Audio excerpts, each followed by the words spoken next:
Hello, my name is Emma Linehan, Senior Business Relations Manager with the Arizona Small Business Association. On behalf of all of us at ASBA, welcome to the Going Green and Going Smart program.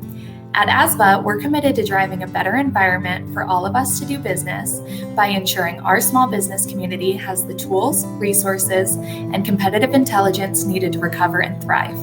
With the Going Green and Going Smart program, small businesses will have the opportunity to save money, save energy, and then use that savings to continue to grow their customer base. At no cost, you can transform your business by learning how sustainable practices can put money back in your pocket and differentiate you within a competitive market. ASBA proudly supports the initiatives of the Going Green and Going Smart program and encourages our small business community to take advantage of the education and money-saving benefits by visiting greenbizaz.com.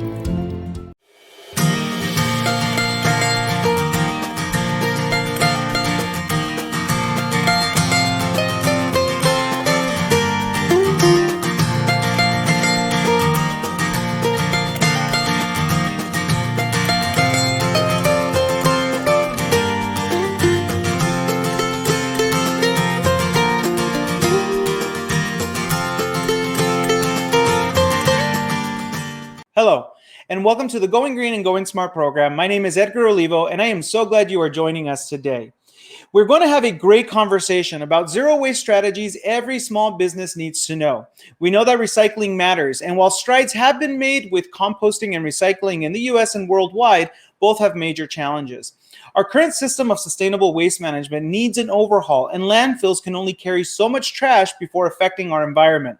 Electronic waste and single-use plastics are major contributors to filling up those landfills, and while individuals do contribute, it's the companies that play the biggest role in the accumulation of waste. This expert session will cover waste management techniques to help you manage your business waste to achieve your zero waste goals. Our great lineup of sustainability expert panelists come from diverse backgrounds, and they will share with you insights on how we can all make a difference. Also, stick around for our special presenter at the end of the presentation who will talk about how the city of Phoenix is revolutionizing zero waste resources for you to take advantage of. You don't want to miss that. If this is your first time tuning in, I'd like to give you a special welcome. These expert sessions are designed to help you expand your Going Green efforts and complement our on-demand certificate program. If you haven't explored the certificate course, I'll share more details at the end of today's expert session. Our mission is to help small businesses across the state of Arizona save energy, save money, and attract business with resources and training we created for you at no cost in the Going Green and Going Smart program. We know sustainability has reached a tipping point, and it is important to your customers and the planet we live in. This program will provide you with important skills to help you achieve your own goals and beyond. So let's get started. I'd like to start with a simple question for you. How does your small business practice zero waste strategies? Let's start with some facts about zero waste. The cost of waste disposal is rising every year along with the idea of embracing green efforts by your customers. But what is zero waste? According to the U.S. Protection Agency and the Zero Waste International Alliance, zero waste is the conservation of all resources by means of responsible production, consumption, reuse, and recovery of products, packaging, and materials without burning and with no discharges to land, water, or air that threaten the environment or human health. Building an economy that is regenerative and restorative by design has the potential to unlock economic and ecological opportunities. Here's how. Zero waste strategies helps protect our natural resources. Think about this. We are over 7 billion people living on one planet. Our resources like fresh water, fossil fuels, metals, and other sources are limited. Zero waste helps us live within our planet's means by using sources more efficiently, so we have the raw materials to sustain future generations of humans and other species. Did you know the way we produce, consume, and dispose of our products and our food accounts for 42% of all U.S. greenhouse gas emissions? Setting zero waste goals is one of the easiest, most effective ways small businesses can reduce our climate impact. Another strong fact is that zero waste activities creates 10 times more jobs per ton than landfills and incinerators. These are quality jobs for low-skilled and mid-level workers. We can help strengthen our local economy by keeping money and materials circulating locally instead of burying them in a landfill. Here's a hard realization. Every single one of us, even the fishes in the sea, carries toxic chemicals in our bodies. These toxins are emitted from dirty manufacturing plants and polluting landfills and incinerators. Zero Waste Strategies calls on small businesses to look at how our products are packaged and overall manufacturing processes to be as non-toxic as possible so that living organisms on the planet can be healthier. Among all these benefits, composting food scraps and debris from your yard helps replenish our soil with much needed nutrients. Healthy soils grow healthier food, they require fewer pesticides, help conserve water, and slow climate change by storing carbon. Social stability and unrest are both impacted by a healthier ecosystem. As we run out of the resources to support our needs, like oil, minerals, and even fresh water, civil unrest will ensue. By implementing zero waste strategies, we can use fewer resources so that our current and future generations can live peacefully. Being a zero waste business has many benefits, and as you just learned, it can save your business waste management and disposal costs as well as meeting waste generation regulations. Who doesn't want to be a green business? Your customers will be happy to see how your business is environmentally responsible. But before we start our panel, I'd like to give you some quick tips you can apply so that you can start achieving your zero waste goals. Like all decisions you make in your business, an important first step is to audit how much waste you are generating to establish a baseline to track your progress. Think about where you produce the most trash and what type of trash is being placed in your containers. Your goal is to understand where the trash is going and how your team plays a role in streamlining waste to the right areas.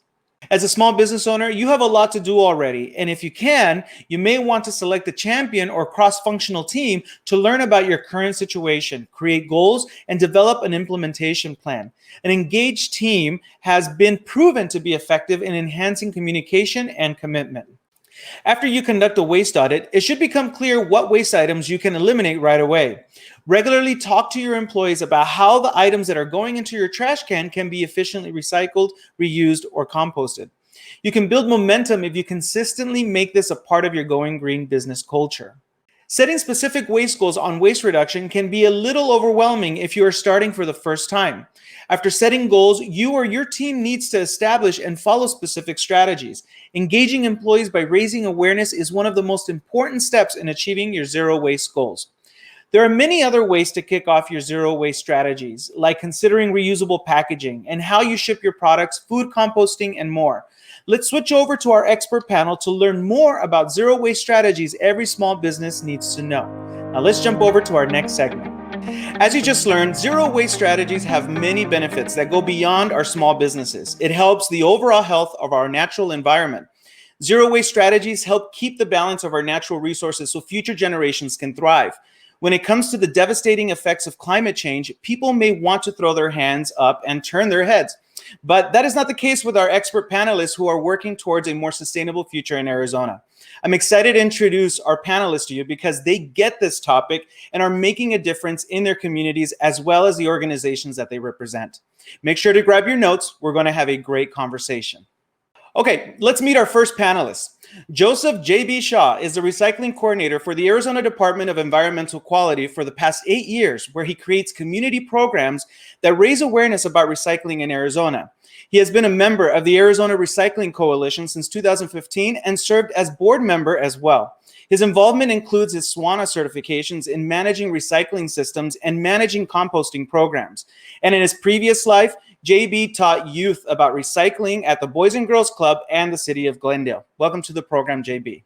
Our next panelist is Erica Uhl. She is the general manager with Recycled City with a mission to connect residents and businesses to local farming by closing the gap in our society between our food and where it comes from, and reducing food waste when entering our landfills. Welcome to the program, Erica.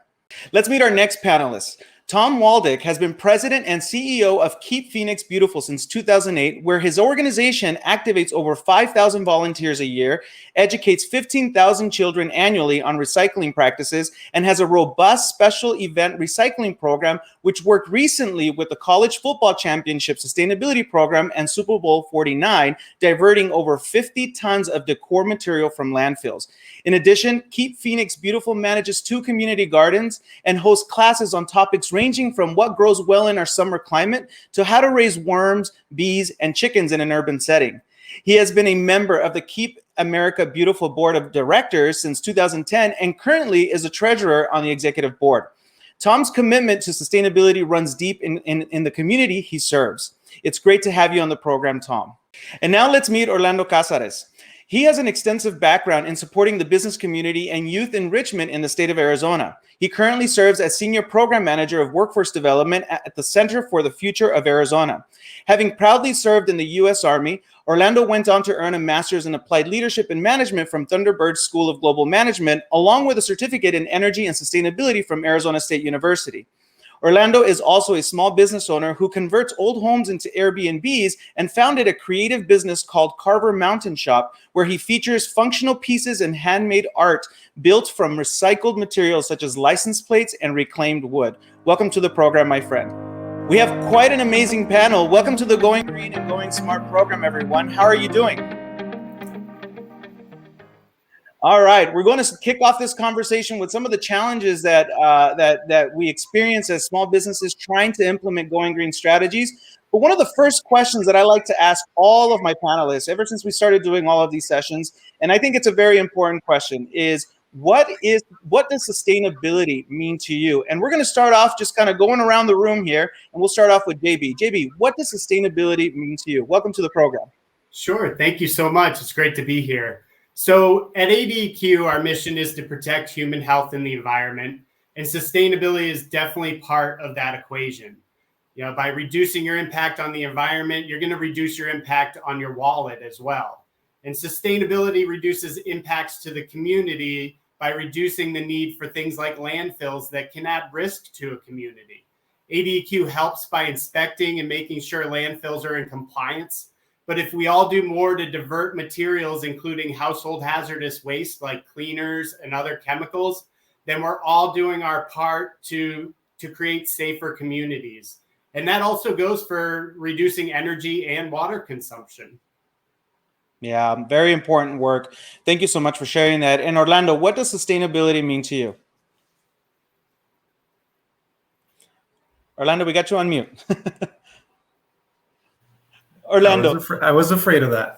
It's all right. Let's start. We'll do the question over. Orlando, thank you so much for being on the program. What does sustainability mean to you? Yeah, thanks for having me, Edgar. Sustainability for me, I think, is about rescuing items from the landfill and my personal venture. To create awareness of what could be done or what could be created that is either functional or beautiful, or bringing something to life that otherwise would have just accumulated and become waste. And that has been my passion, to try to find some way to let people know that there's other ways to recycling than the traditional way, and that it's also a way for some folks to become economically use it as an economic booster. So I'm using it to create a little bit of extra cash, but also educating in a creative way. So yeah, that's wonderful. Yeah, in fact, zero waste produces more jobs than the current waste management process that we have. So I'm glad that you're taking advantage of that opportunity. Erica, welcome to our program. I know you're also from a small business background as general manager of Recycled City. What does sustainability mean to you? Hi, thank you. Happy to be here. So sustainability to me means giving back to the earth and returning nutrients to the soil. And that's something that we do at Recycled City by our compost collection service, and really returning those nutrients back to the soil and growing fresh produce from that, and then offering that to our customers to be able to have that opportunity as well. And then, of course, just reducing your impact, being mindful of what your impact does to the environment, and just doing the best you can to limit that. Yeah, I like that you include the consumer in the process. It's really great work. And Tom, welcome to the program. Amazing programs that you also offer through your organization. And I'm really curious to hear from you. What does sustainability mean to you? Well, sustainability is really starts at home. We, as an organization, Keep Phoenix Beautiful, we go into schools and teach kids K through 3, K through 4 on how to recycle properly, how to compost, different things like that. And we usually, in a typical year, we would be in front of about 15,000 kids. This last year has been kind of a struggle, but it all begins at home and teaching people the right habits. What goes in that recycling bin? What doesn't go in the recycling bin? Today just happened to be recycling day in my neighborhood, and I'm an early morning runner, and there's nothing that drives me more crazy than going out on a run and seeing these recycling bins with all the junk hanging out of them that doesn't belong in them. So it creates problems at the MRF. It creates it throws things into the waste stream that should be in the recycling stream. And a lot of those habits started when people were kids. And so we really concentrate on teaching kids good habits. And those habits will carry with them for the rest of their life. Start them young. Start them young. I was just going to say, start them young. That's really important. Yeah, I can totally relate. When we're ordering our packages from, online and you see all of this extra material, what do you do with it? And how do we empower communities to learn more? So thank you for sharing your definitions on sustainability. I think it's important work. Let's jump over to some of those frustrations because, going green does come with some challenges. And in particular, when we talk about zero waste, JB, tell me, where do we get zero waste wrong? Well, so zero waste is actually not necessarily zero, but it's as close to zero as you can get. And it's a great goal to have. Everyone, I think, tends to concentrate on the end of life options like recycling and composting, when zero waste really looks at like the entire life cycle of a product. And there's a lot that can be done in the design stage earlier on that will allow you to repair, reuse, refurbish, then recycle a product. And, companies can really help with zero waste by incorporating sustainable purchasing practices where, they're not only recycling their waste materials, but they complete the circle by buying products made of recycled content. Yeah, it is a cycle. It is a cycle. And I like that you mentioned that it's not just only focus on the end life of a product, but how do you also start from the very beginning of the development of your product? And Orlando, I know you spend a lot of time, working with recycled materials and creating your art and your craft. But, from your opinion, where do we get zero waste wrong? Well, I think that there's, we could have a whole session on this, but I think the amount of packaging that we use unnecessarily is at the beginning of the cycle. The way that we make it accessible for people to both get educated and find a place where they can send their recycling to. I think it's there's a lot of components that we just have to kind of work with the communities on finding what is the best way to let people know how they can make an impact. And I'm doing my part, and again, just trying to find ways that I can make use of things that would have been left in the landfill. So wherever I can get the conversation in, I do, and that's one way that I can make an impact. Yeah, doing more outreach is very important, right? Raising awareness, letting others know that this is a cool thing to do for the planet, I think is something that we definitely need to do some more work on. I like what you said. Now, Erica, where you've been working very heavily with composting and explain us a little bit of how that works and where do you find that we get zero waste wrong? Well, I think just in general, the idea of zero waste can really overwhelm people, thinking that they need to do everything 100% right. But the truth about trying to be or living a zero waste lifestyle is really just starting small. And as simple as instead of using a plastic water bottle, you get a reusable water bottle and never use plastic water bottles again. That's a good one. Yeah, and then it's the same as what JB had mentioned of the products that you buy and buying local, buying high quality products that are going to last for a long time. So you're not constantly having to go buy new things that maybe don't last as long. So the products you buy, keeping them, holding on to them, not having to buy new things all the time, and just small everyday products that you can buy that are reusable rather than plastic. So I think that's a good step. Yeah, and you're saving money along the way, right? You're buying it once and reusing it, extending the life of your product, extending your investment. And Tom, I know you've also seen a lot of, through all of the projects that you manage, where do you find that we get zero waste wrong? You already mentioned one where we're not putting the trash in the right bins. Where else do we go wrong? Well, there's so much stuff being delivered to your house now, and everything on it has got the chasing arrows on it, including the airbags that are inside, and those things all somehow end up in the recycling bin. But people don't know any better.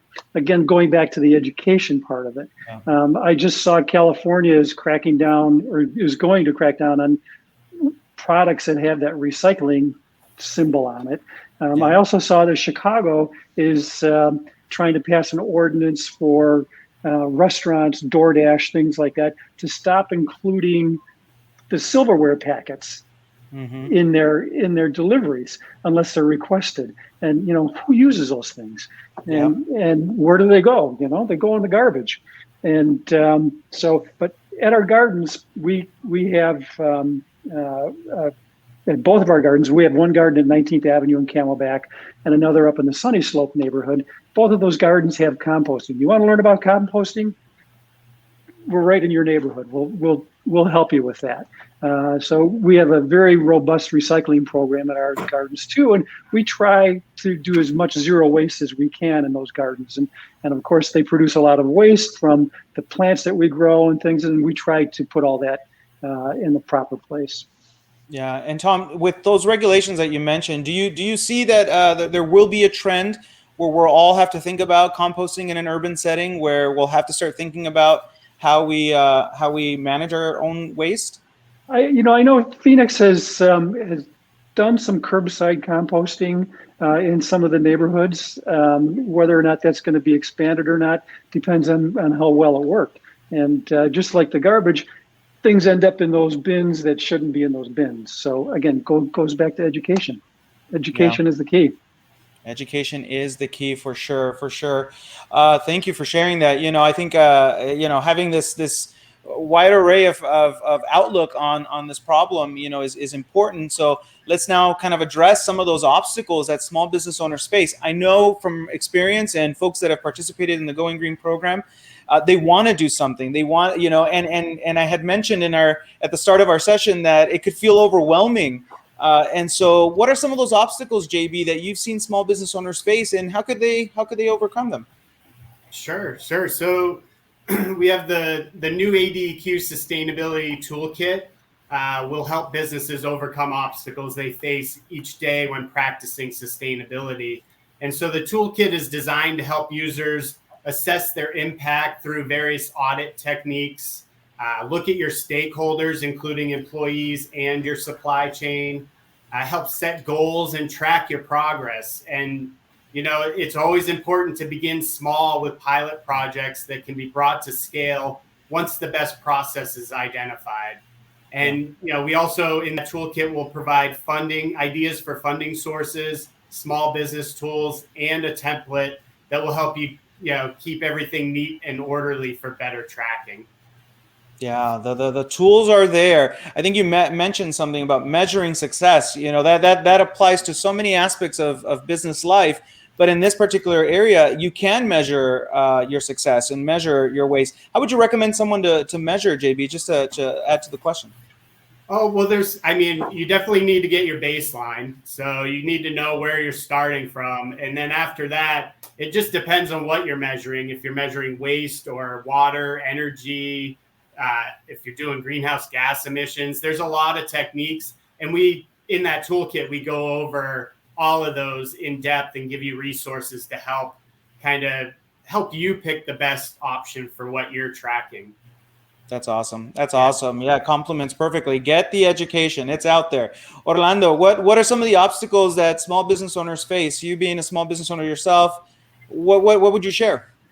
Yeah, what comes to my mind is, for example, just an idea. I think that, I used things that, again, would have been ending up in the landfill. And I think that there's a lot of opportunity for, businesses to almost use a, reverse RFP or use their social media channels and say, hey, we have, hundreds of wine bottles left at the end of the day, or bottle caps, or whatever it is that, maybe artists or other recycling places, could say, oh, maybe I can use that for XYZ, right? So I think that there's an opportunity for, I was trying to think of the term earlier, but a shared value agreement, that there's a, meeting of, a person that has an idea or a use for some of this waste and somebody that has the waste. So I think that there's very creative ways that we can put in place and pitch to businesses so that they can say, I'm doing my putting my grain of salt towards it in a creative way. So I'm all for, finding something that can be, a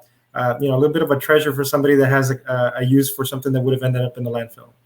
Yeah, that's a great idea. We have every business owner should have their key team players, right? Your legal team, your accounting team, your HR team, but also a waste management team. Consider after you do production of an event or have a waste management team that you could source some of the materials to. I think that's a fabulous idea. Thank you for sharing that, Orlando.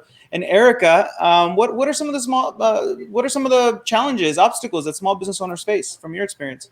Yeah, I believe that our biggest obstacle is awareness and reaching people, making sure that they know that there is the opportunity to compost at home easily by using our service, and you don't have to do all of the dirty work. You can have us collect it for you, and it makes composting just incredibly easy for anyone to do. And we have a booth at the downtown Phoenix Farmers Market, and we've been there every Saturday for years now, and we still have people who come to the booth and they say, oh, what is this? It's a compost service. I had no idea. And so just reaching people, making sure that they're aware, they know that this opportunity is possible, because we have the tools and the capability to be able to reach more people. We drive by homes already that may want to compost, but they aren't aware of the service. So that would definitely be our biggest obstacle. That's fabulous.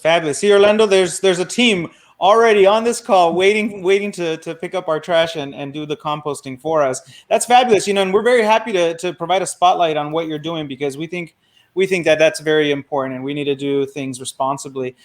Tom, you I'm sure you work with a lot of organizations, and I'm sure you've had a lot of volunteers as small business owners. What are you hearing on the street? What are some obstacles that small business owners face in this area? Well, being in my past life, I was a small business owner for about 25 years, so I'm very familiar with it. You got some experience. I got some experience, but I think the biggest obstacle that small businesses face is turnover. You educate an employee on something and they're gone in 4 or 5 months, and then somebody new comes in and they're like, what? So it's the constant education of employees, and you look at companies like, you go behind a Walmart store and you see the recycling out in the back of all the cardboard. Bashes is a great example of what gets recycled. And but as a small business, you really don't have somebody on your team that's just taking care of your waste. So it's a team effort, and it's a constant education of it. And as far as composting too, both of our gardens have on-site composting, and we have bins out so that people, when they're coming in to take care of their garden, if they've got some waste from home, they can just put it in the bins and we'll take care of it. That's fabulous. Yeah. You were mentioning turnover, having a waste management policy in your employee manual procedures is critical, right? So that when you do have a new employee coming in, you have those policies written down, and it's a form of education. I think it's great ideas that everyone is sharing, and definitely very real obstacles that small business owners face. So thanks for sharing that. Now let's flip the coin here, and let's talk about what zero waste success could look like, because everyone on this session is working towards a better, cleaner, greener future in Arizona. What does zero waste success look like? Let's start with JB. You have a perspective on the whole state as well. Share with us, what do you think zero waste success looks like? Sure. Yeah, I definitely try to practice that in my own life. And zero waste success will start with looking again at the entire life cycle of a product. So are you using recycled content in your product? And what will happen when the product's at its end of life? Can you repair, reuse, refurbish, and then recycle the product? Is it recyclable, or are there actual programs that can recycle it? Are you building brand loyalty by taking back products so you can reuse the materials in new products? And who are your vendors, and what can they do to help promote zero waste, not just for you, but for their own business? And all that might sound like a lot to handle, but really you just want to start small, and those baby steps will move you and hopefully your vendors too towards zero waste. Yeah. I think we definitely need to have some JB bracelets with those questions right before we're going to throw something out. What would JB do? Because all of those questions are critical questions, and they can go very, very far if you start with yourself. I love everything that you just shared. Orlando, what does zero waste success look like to you? Yeah, no, I think, again, the $1 million question, but I feel like the accountability goes up and down the supply chain. As business owners, they can be more responsible and just basically asking the questions to their suppliers as, what are you doing in your supply chain that helps, reduce waste or get to zero waste? And I think that, one, they can, be more selective about who they're purchasing from, but also borrow and learn from some of those best practices. And I think that that's just should be a commonplace practice for anybody that's consuming at a large scale. I mean, and I think any small business, when you start to think about it, yes, maybe they only purchase 100 or something per week or per month, but there are a lot of small businesses, and those numbers do stack up. So I think that no matter how small of a operation you have, don't kind of write off the impact that you could be making. Really kind of stop and think and say, what small thing can I do? What other things am I not thinking of? And maybe connect with other business owners so you can figure out what other ideas they're implementing. And I think it's part of a conversation in the community, and again, just keeping your suppliers accountable. Yeah, and I love that you brought that up, that we have to look at our supply chain as also being green all the way through. That's a way of empowering the cycle, right, with our own money and how we spend our money with vendors and suppliers. That's a very important shift, and networking with those vendors who are making those commitments is very important. Erica, let's hear from you. I know you. Recycled City has a big vision, and wouldn't be in business if it didn't. What does zero success look like? What do you guys talk about when you're forming your mission at work?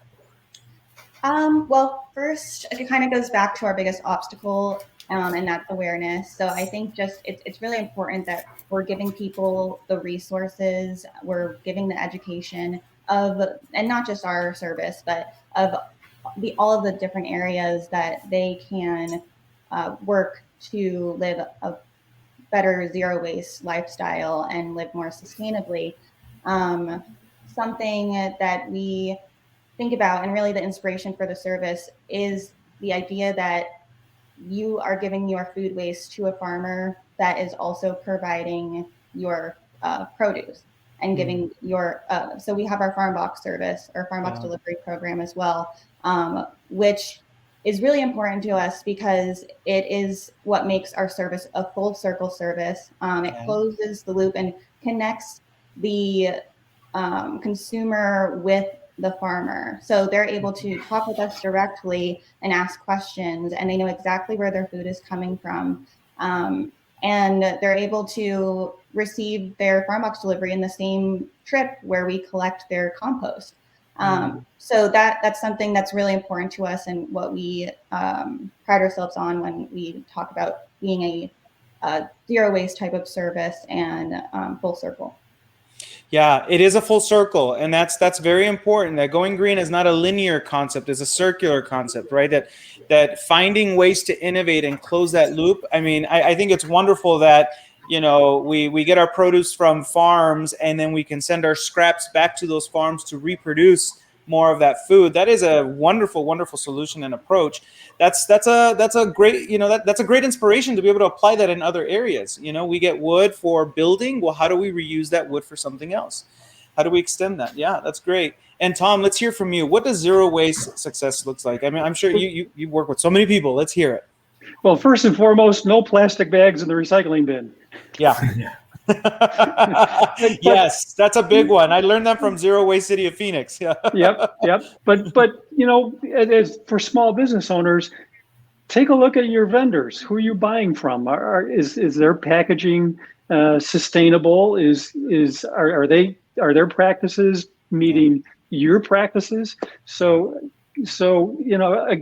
the circular economy. It's you have a choice of who you're going to pick as a vendor, and because you're buying their products. So be mindful of that. Yeah. We have to do our homework. We have to think about who we're spending our money with, and are they making things worse or are they making things better? And how are you participating in that purchase? That's Right. a great advice. Yeah. All right. And now let's close up our conversation. What a wonderful, I really could talk about this all day long. But let's wrap this up with a piece of advice. And let's start with JB. JB, what one piece of advice can you share to our small business owners who are watching today that, this is how you can act now? Definitely. I'm going to have to say, use the ADEQ Sustainability Toolkit once it goes live. Our goal is to launch the toolkit in late December, early January. And definitely, you can always feel free to reach out to me with any questions or comments, because the more we know what help you need, the better we can redesign the toolkit for quality and radical simplicity. Right. And ADEQ supports sustainability throughout Arizona. And as our toolkit recommends, and I've said a few times today, just start small with pilot projects and always be tracking your metrics so you know when and where to make adjustments. And as always, reduce, don't produce. That's great. And, once you launch that toolkit, we'll make sure to share it with our audience as well. All of our Going Green participants would love to get their hands on that. Thank you for sharing that, JB. And Orlando, what one piece of advice would you share to our small business owners on how they could act now?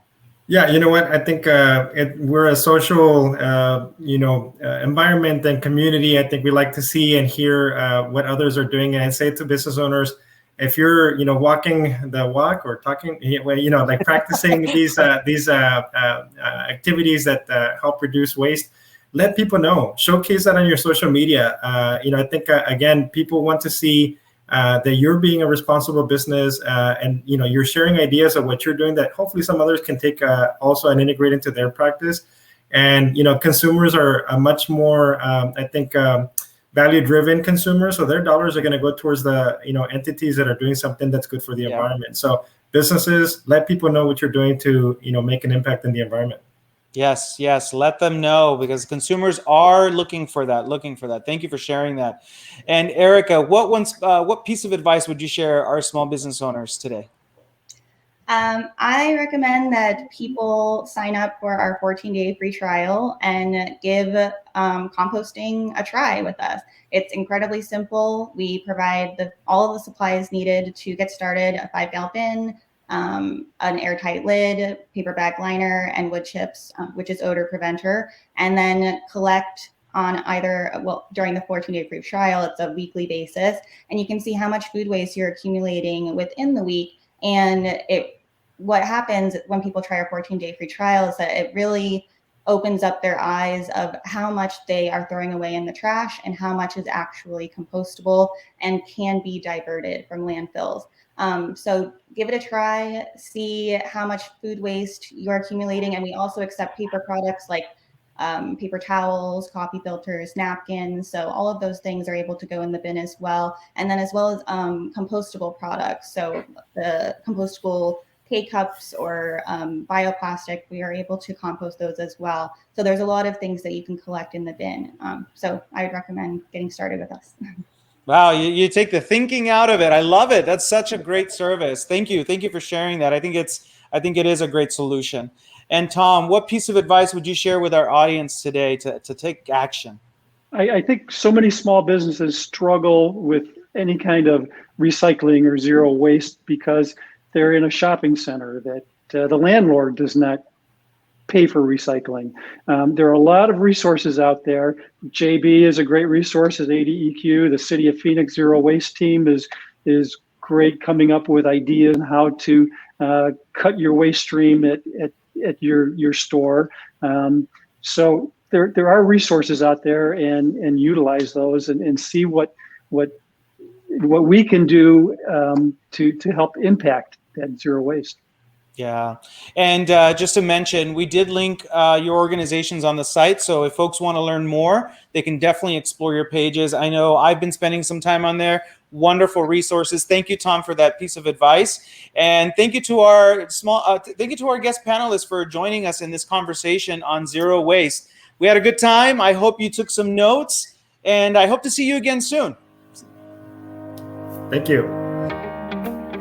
Special thanks to our panelists for this great discussion. We hope to have you back again soon. I hope you were taking notes at home or work. If not, don't worry. You can find this recorded segment on our website at greenbizaz.com.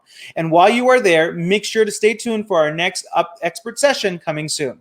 Okay, now let's switch gears and learn from our special presenter about how the City of Phoenix is revolutionizing zero waste in our community and the great resources they have to offer to help small businesses go green. Our special presenter today is Eric McDonald. Eric has worked in the solid waste industry for 7 years and now supports the City of Phoenix as a zero waste analyst. His impact with the city has had many ripples, including updating the city's facility solid waste infrastructure, producing physical and digital education content, including virtual tours of the city's recycling and composting facilities in English and Spanish. Eric's leadership is also felt in his community, where he served as member of the 2020 cohort of the Arizona Forward Emerging Sustainability Leaders. He attended Arizona State University, where he received his bachelor's in communication and worked in ASU's recycling department and zero waste team. Let's just say Eric walks the talk. Eric, it's so great to have you on the program. How are you doing? I'm doing great. Thank you so much for having me. It's great to have you here, and it's great that you're doing work in English and Spanish. I know in our panel conversation, we were talking about the importance of doing outreach, and it's really cool to see the City of Phoenix through you doing all kinds of great work like this. Today, we're going to be learning about zero waste and all of the wonderful things that you're doing. So, Eric, I'm going to go ahead and give you the stage. It's all yours. Perfect. Thank you so much. And thank you again for having me. So yeah, thank you again for having me. I'm a zero waste analyst with the City of Phoenix, and essentially our zero waste team is an education team. So we go out, we educate businesses like yours, regular residents. We go to schools and educate children on how to recycle, compost, and really just use solid waste services such as trash and recycling properly.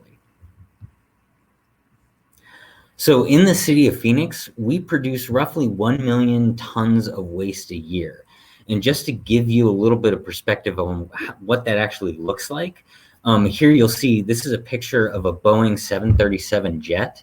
Now, 1 million tons is equivalent to 20,129 of these Boeing 737 jets. So just in a year, we're throwing out the equivalent weight of over 20,000 airplanes. So it's quite a lot of waste that just ends up going to the landfill and just sitting and doing nothing. So that's one of the big reasons why the City of Phoenix is so focused on getting on the goal of zero waste and diverting the waste from the landfill and going into recycling or composting for that material to get reused and keep its value. So like I mentioned, the City of Phoenix, we have a goal to be zero waste by 2050. That was set in 2016 by our previous mayor, Greg Stanton. And we really see this in public works as kind of a three-pronged approach of first, education and outreach, which is really what our team does. Public-private partnerships, which is what we do, reaching out to our private companies, seeing what they can do with our waste, seeing if there's anything that they can use from our waste stream into their new products. And then also expanding our programs, such as giving composting to our residents, as well as recycling and other solid waste programs to help our residents divert waste.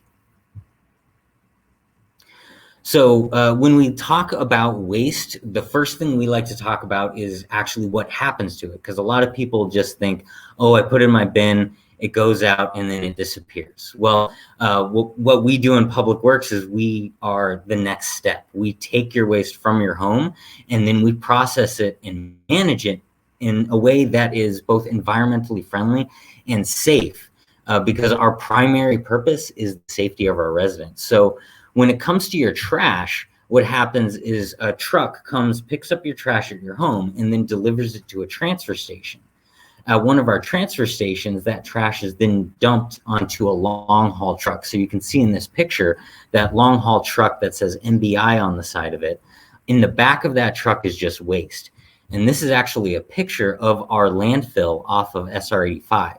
And all that waste just goes here and just gets dumped into this big hole, and it just sits there for years. And in that waste, we have plastic, metal, glass, all material that's really valuable and can be used in new products.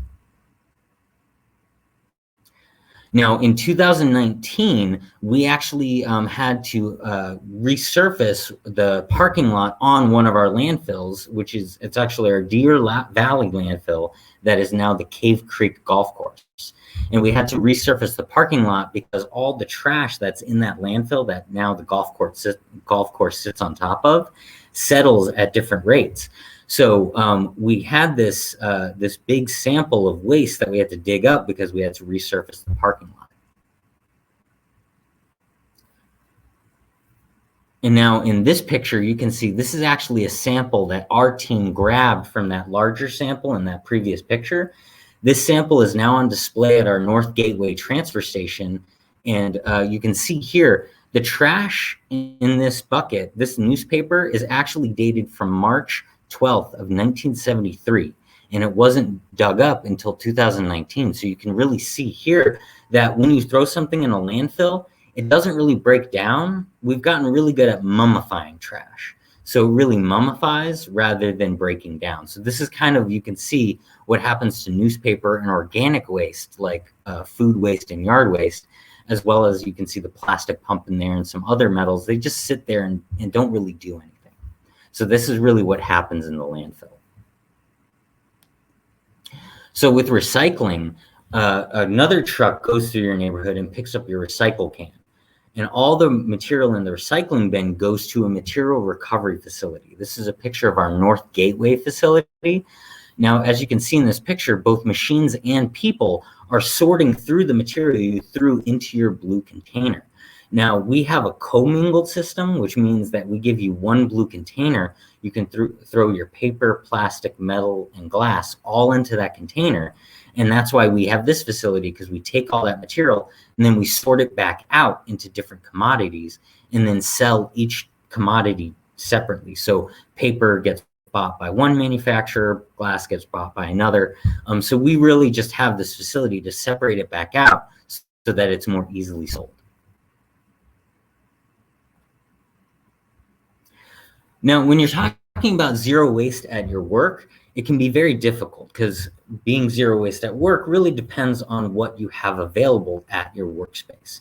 So, of course, being zero waste can be really difficult if your work doesn't have a recycling program. So, generally, if you're working towards zero waste at your work, you want to have at least a recycling program started up. Now, zero waste being at your work, since it's really reliant on what your work offers, there's different things that you can do, but there's some general tips that'll help you in any office area. So for example, in this picture, you'll see this is actually a picture of the trash and recycle cans that we have here at Phoenix City Hall and our Calvin Good buildings. Now, the reason we have this, you can see we have a large recycle can for your desk and then a little trash can that clips onto that recycle can.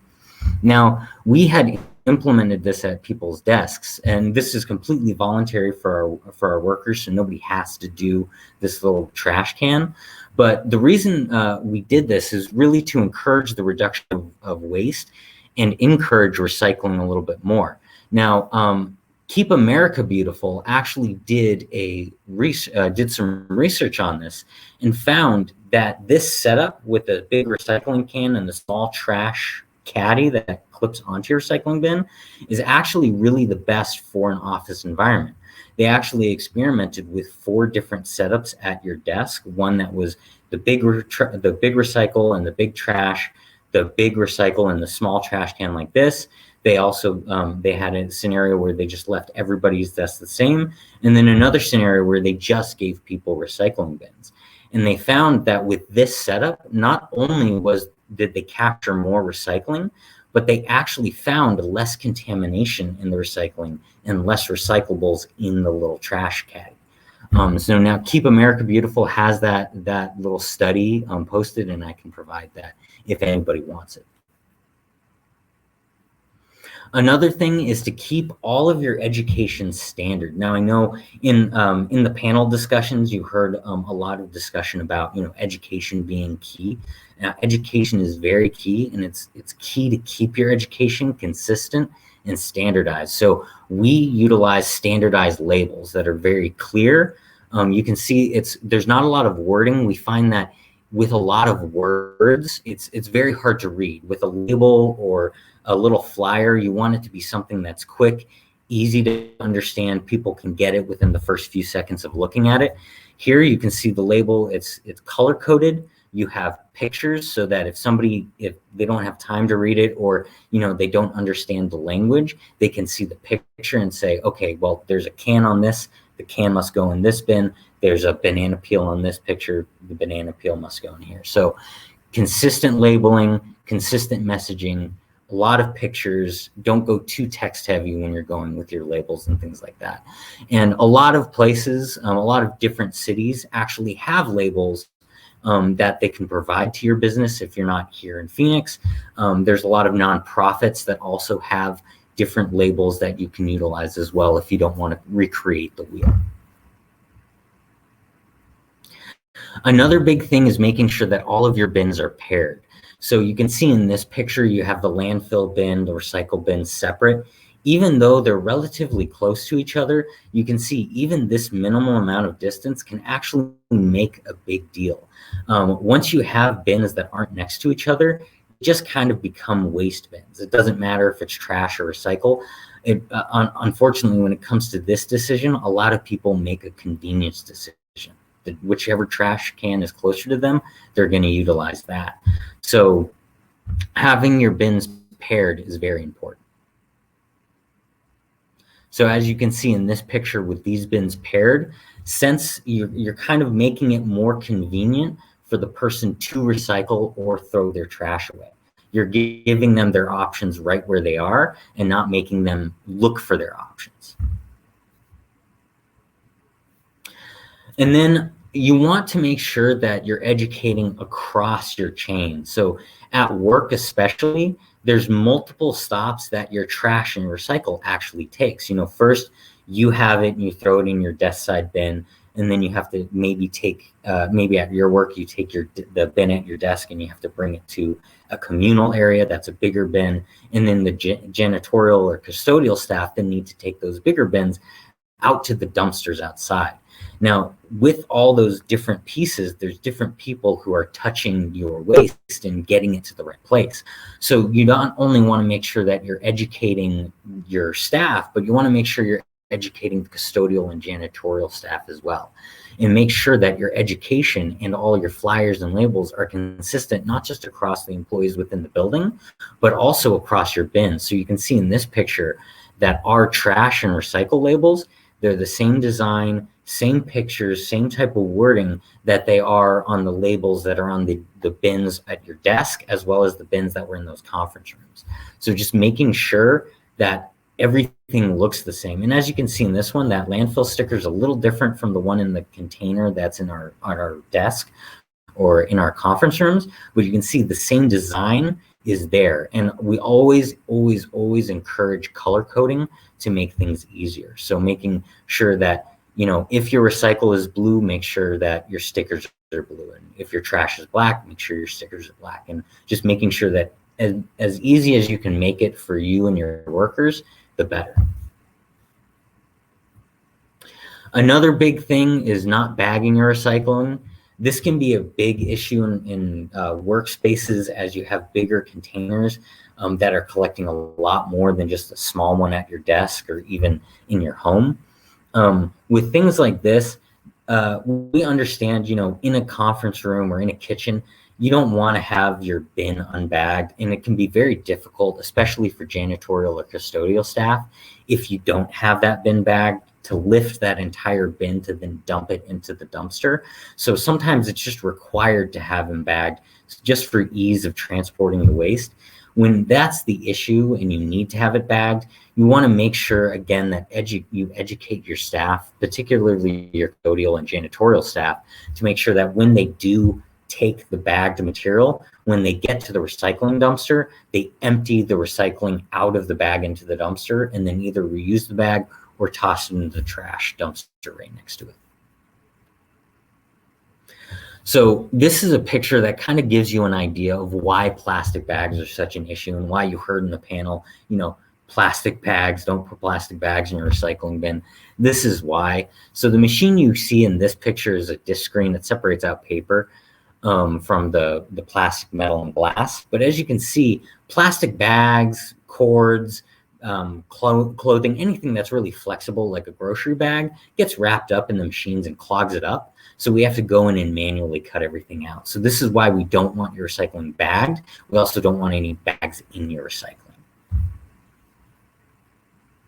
Now, this is a unique concept. We have this at our City Hall in Calvin Good. It's a zero waste station. As you can see, it's really just a dumpster that gives you multiple options for materials that are a little bit harder to recycle or get disposed of, other than just your traditional kind of trash and recycling streams. Here in City Hall, we have soft plastic. We no longer have batteries because that's a bit of a safety hazard, but we then also have ink cartridges. You can do this at your work. You just have to remember that if you implement a program like this, you need to think about where the material is going. So for soft plastic, even though we have this bin, it's our employees that then collect the soft plastic and then bring it to the grocery store to have it recycled. So you want to make sure you're not just collecting it, but you know who's taking the material and where that material is going to go if you have a setup like this. And then reuse at work, just making sure you have reusable utensils and at your office kitchenettes, reusable mugs. Even if you're just encouraging your employees to bring those things from home, this can have a significant impact on the waste that you produce at work. And when you're trying to think of zero waste at work, just think of what you produce at work. So I'm sure you produce some paper, you can produce some plastic or styrofoam if you're going out to lunch. So really try to work around the waste that you're producing at work. Don't just think about waste in general, because that can get you a little overwhelmed thinking about everything that's out there. Just think about the little things that at work you're usually throwing away. And again, just hitting that point, always educate your staff and always be educating. We here, the Zero Waste team at the City of Phoenix, we're a free resource for you. We're very flexible. We can come out anytime to come educate your staff. We can do it multiple times a year. And we do multiple presentations depending on what staff we're educating. So we can educate your janitorial staff separately from just your regular office staff. So just always remember, just always be educating. And then of course, in the City of Phoenix, we actually legally aren't allowed to haul waste from private businesses. So we can't haul trash or recycling from a restaurant or APS or anything like that. But we, in order to connect more with our businesses, we do have our Green Business Leader program. It's really a recognition program for businesses that are going above and beyond to do sustainable actions such as recycling and composting. And here you can kind of see the benefits of being part of the Green Business Program. You see it's really a big cross-marketing opportunities between the city and your business. We give you website spotlights for different tiered levels, depending if you're just a green business or if you're doing even more environmentally friendly goals, such as doing some energy saving or water saving, things like that. And it's very simple to sign up with the Green Business Leader program. We just have a very quick application process. You go in, check off all the little things that your business that you're doing. If you have water refill stations, LED lights, or energy efficient air conditioning units or anything like that, just mark off what you have. And then we can come out, we do a quick inspection to make sure you have all the things you posted, and you become part of the program and really build this community of businesses that are going above and beyond to do sustainable actions. Because in the state of Arizona, we don't have any mandates that require people to recycle or compost or really do anything particularly environmentally friendly. So any businesses that are really going above and beyond what they need to do. So it's really simple program, some cross marketing, and then being able to just connect with the other businesses in Phoenix that are doing their part to become more sustainable and help Phoenix become more sustainable. And that's really it. It's pretty simple. Just thinking about waste prevention really that's your reduction, and then what if you can't reduce what you're throwing out, what can you reuse, and then after that, what can you recycle? And it's really just following those 3 R's and thinking about your waste that is really going to help you move forward with getting zero waste. Fantastic presentation, Eric. Wow, I always learn something new. This is probably my second time now watching this presentation, and I'm so glad that you shared some of these great programs that you're also offering. Having educational resources to go out to small businesses and train employees, I think that's important to share with our audience.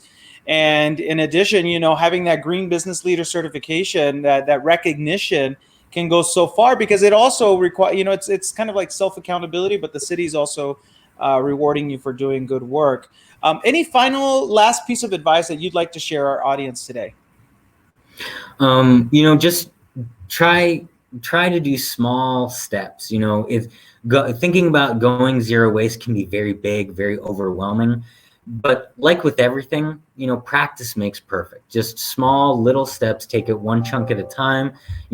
Maybe today it's, I'll get a reusable straw, or I'll get a reusable utensil. And then the next day it's, now I can move to composting. Don't try to tackle it all at once, just one thing at a time.